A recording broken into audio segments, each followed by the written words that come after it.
Nobel శాంతి బహుమతి త్రుటిలో చేజార్చుకున్న America అధ్యక్షుడు ట్రంప్ తగ్గేదిలే అంటున్నారు. తాజాగా గాజా ఘర్షణలకు బ్రేక్ వేశారు. పాలస్తీనా, ఇజ్రాయెల్ మధ్య శాంతి ఒప్పందం కుదర్చగలిగారు. దీంతో 2 ఏళ్లుగా బందీలుగా ఉన్న 20 మందికి విముక్తి లభించింది.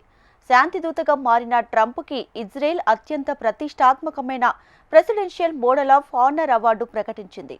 మొత్తం మీద వేలాది ఇళ్లు నేలమట్టమై లక్షలాది మంది సామాన్య పౌరులు నిరాశ్రమైన గాజాలో ఎట్టకేలకు ట్రంప్ జోక్యంతో శాంతి వాతావరణం నెలకొననుంది. గాజాలో దాదాపు 2 ఏళ్లుగా కొనసాగిన ఘర్షణకు ముగింపు కార్డు పడింది. అమెరికా అధ్యక్షుడు ట్రంప్ జోక్యంతో శాంతి దిశగా కీలక అడుగులు పడటంతో అక్కడ యుద్ధ విమానాల హోరుకు ఇక ఫుల్ స్టాప్ పడనుంది.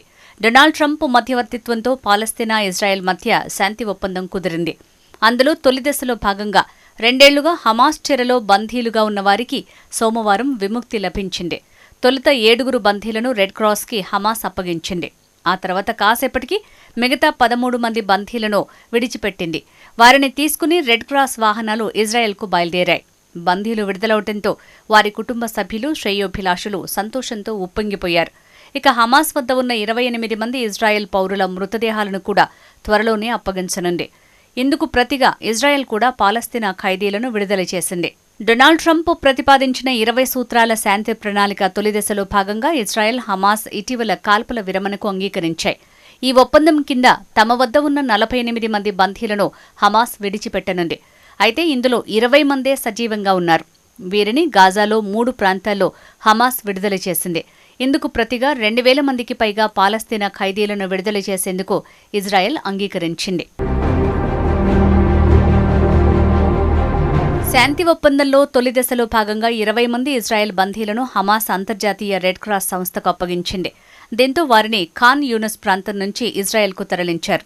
తొలుత విడుదలైన 7 బందీలు గాలి, జివ్ బిర్మాన్, మతన్ అంగ్రెస్ట్, అలాన్ ఓహెల్, ఓమ్రీ మిరాన్, ఇతాన్ మూర్, గై గుల్బోవా డల్లాల్గా అధికారులు తెలిపారు. దీనికి బదులుగా ఇజ్రాయెల్ కూడా కొంతమంది పాలస్తీనా ఖైదీలను విడుదల చేసింది. అయితే ఇజ్రాయెల్, హమాస్ మధ్య యుద్ధం 2023 అక్టోబర్ 7న ప్రారంభమైంది. ముందుగా హమాస్ మెరుపు దాడి చేయగా అందులో 1200 మందికి పైగా ఇజ్రాయెల్ పౌరులు మరణించారు. 250 మందికి పైగా బందీలుగా చిక్కుకున్నారు. దీనికి ప్రతీకారంగా ఇజ్రాయెల్ గాజాపై చేపట్టిన దాడుల్లో ఇప్పటివరకు 67,000 మందికి పైగా పాలస్తీనా పౌరులు ప్రాణాలు కోల్పోయారు. ఇజ్రాయెల్ దాడుల కారణంగా గాజాలో వేలాది ఇళ్లు నేలమట్టమయ్యాయి. లక్షలాది మంది సామాన్య ప్రజలు నిరాశ్రయులయ్యారు. కనీస సదుపాయాలు లేక టెంట్లలో తలదాచుకోవాల్సిన దుస్థితి ఏర్పడింది. ఆకలి, అనారోగ్యాలతో వేలాది మంది ప్రజలు అల్లాడిపోతున్నారు. అమెరికా అధ్యక్షుడు డొనాల్డ్ ట్రంప్ గాజా యుద్ధం ముగింపు కోసం తీవ్రంగా కృషి చేశారు. గాజాలో శాంతి నెలకొల్పేందుకు వీలుగా 21 సూత్రాల శాంతి ప్రణాళికను ఆయన సూచించారు. ఈ ప్రణాళికకు ఇజ్రాయెల్, హమాస్ 2 పక్షాలు అంగీకరించాయి. దీంతో యుద్ధం ముగింపు వైపు తొలి అడుగు పడింది. శుక్రవారం నుంచి ఈ శాంతి ఒప్పందం అమల్లోకి వచ్చింది. దీని ఫలితంగానే సోమవారం బందీల విడుదల ప్రక్రియ మొదలైంది. ఈ నేపథ్యంలో అమెరికా అధ్యక్షుడు ట్రంప్ ఇజ్రాయెల్ బయలుదేరి వెళ్లారు. విమానంలో బయలుదేరే ముందు ట్రంప్ రిపోర్టర్లతో మాట్లాడారు. గాజాలో యుద్ధం ముగిసినట్లు ప్రకటించారు. ఇక నుంచి పశ్చిమాసియాలో సాధారణ పరిస్థితులు నెలకొంటాయని చెప్పుకొచ్చారు. I mean, we've saved millions of lives. Think about India, Pakistan. Think about some of the wars that were going on for years. We had one going for 31, one going for 32, one going for 37 years, with millions of people being killed in every country. And I got every one of those done, for the most part, within a day. It's pretty good.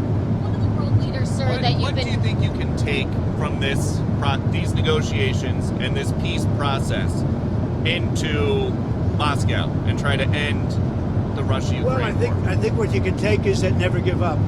Just never give up. You know, last week they killed over 7,000. ఈ బందీల విడుదల కార్యక్రమం ముగిసిన తర్వాత Trump శాంతి ప్రణాళికలో 2వ దశపై చర్చలు ప్రారంభమవుతాయి. ఇందులో హమాస్ ఆయుధాలను విడిచిపెట్టడం, గాజా నుంచి ఇజ్రాయెల్ దళాల ఉపసంహరణ ప్రధాన అంశాలు. ఈ చర్చలకు అమెరికా, ఈజిప్ట్, ఖతార్ మధ్యవర్తులుగా వ్యవహరిస్తున్నారు. ఈ ఒప్పందంలో ట్రంప్ కీలక పాత్ర పోషించారు. గాజా ఒప్పందం కుదిర్చి బందీల విడుదలకు కృషి చేసిన ట్రంప్నకు అరుదైన గౌరవాన్ని అందించనున్నట్లు ఇజ్రాయెల్ ప్రకటించింది. తమ దేశ అత్యున్నత పౌర పురస్కారమైన ప్రెసిడెన్షియల్ మెడల్ ఆఫ్ ఆనర్ని ట్రంప్నకు ప్రదానం చేయనున్నట్లు ఇజ్రాయెల్ అధ్యక్షుడు ఇస్సాక్ హెర్జోగ్ తెలిపారు. త్వరలో సమయం, వేదిక నిర్ణయించి అందజేస్తామన్నారు. బందీల విడుదల, చరిత్రాత్మక శాంతి ఒప్పందాన్ని సాధించడంలో చేసిన కృషికి గాను ఈ గౌరవాన్ని అందుకోవటానికి ట్రంప్ అర్హుడన్నారు. ఇజ్రాయెల్కు ట్రంప్ ఇచ్చిన మద్దతు దేశ పౌరుల భద్రత, శ్రేయస్సు కోసం నెలకొల్పిన శాంతిని ఈ విధంగా తాము గౌరవిస్తున్నామన్నారు. అయితే ఇజ్రాయెల్ హమాస్ మధ్య చేసిన కాల్పుల విరమణ ఒప్పందమే తాను ఇప్పటివరకు చేసిన అతిపెద్ద ఒప్పందమని డొనాల్డ్ ట్రంప్ వెల్లడించారు. ఇటీవల ఇరాన్పై చేసిన దాడుల వల్ల హమాస్ను బలహీనపరచగలిగామన్నారు. ఆ దాడుల వల్లే శాంతి ఒప్పందం చేసుకోవటానికి మార్గం సుగమమైందన్నారు Trump. From October 7th until this week, Israel has been a nation at war, enduring burdens that only a proud and faithful people could withstand. It was a very tough period of time. For so many families across this land, it has been years since you've known a single day of true peace. But now at last, not only for Israelis, but also for Palestinians and for many others, the long and painful nightmare is finally over. And as the dust settles, the smoke fades, the debris is removed, and the ashes cleaned from the air, the day that breaks on a region transformed and a beautiful and much brighter future appears suddenly within your reach. This is now a very exciting time for Israel and for the entire Middle East, because all across the Middle East, the forces of chaos, terror, and ruin that have plagued the region for decades now stand weakened, isolated, and totally defeated.